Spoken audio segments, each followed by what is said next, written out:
Hey guys, welcome back to the channel. In this tech tutorial video, we're going to explain how you can reschedule events and meetings on Doodle in 2026. So let us dive into this. Start by navigating to your Doodle dashboard, and let's assume you've created a couple of events or meetings, and now you need to reschedule them because you have changed plans. So you will need to navigate to see all Doodles here. Click into these three dots next to the given meeting, select Edit.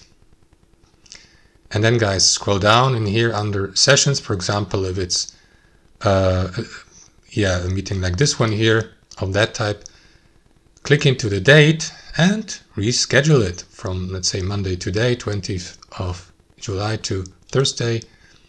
You can do the same with the start time, reschedule it to, let's say, 2:30 p.m. And then guys, you will need to click into update here in the bottom right. That is going to update or reschedule your meeting.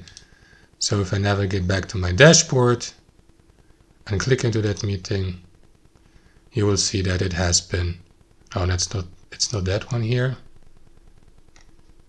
that one here, that it has been rescheduled here, as you can see. That's it. Thanks for watching. Hope you enjoyed it, got some value from it, and we'll see you next time on our channel.